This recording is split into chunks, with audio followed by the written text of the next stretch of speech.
అందరికీ శుభోదయం.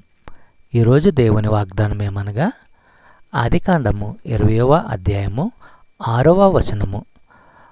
అందుకు దేవుడు, అవును, యథార్థ హృదయముతో దీన్ని చేసితివని నేనెరుగుదును, మరియు నీవు నాకు విరోధముగా పాపము చేయకుండా నేను నిన్ను అడ్డగించితిని, అందుకే నేను నిన్ను ఆమెను ముట్టనియ్యలేదు.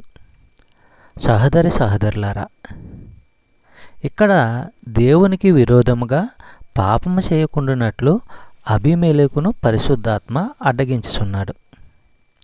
మనము ఈ వాక్యంలో నిశితంగా పరిశీలించినట్లయితే ఇక్కడ అబ్రహాము తన భార్య సారాను గురించి ఈమె నా చెల్లెలని చెప్పినందుచేత గెరారు రాజైన అబీమెలెకు తన ఇంటికి సారాను రప్పించుకున్నాడు. అయితే రాత్రివేళ దేవుడు కలలో అబీమెలెకుకు దర్శనమై అతడితో, నీవు రప్పించుకున్న ఆ స్త్రీ కారణంగా నీవు సావాలి, ఎందుకంటే ఆమె ఒక మనిషి భార్య అన్నాడు. అబీమెలెకు ఆమె దగ్గరకు వెళ్ళలేదు గనుక ఇలా అన్నాడు, స్వామి, నేరము చేయని ప్రజను చంపుతావా? ఈమె నా చెల్లెలని అతడే నాతో చెప్పలేదా?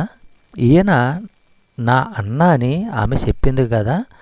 నేను చేసిన దాన్ని యథార్థమైన మనసుతో అమాయకంగా చేశాను.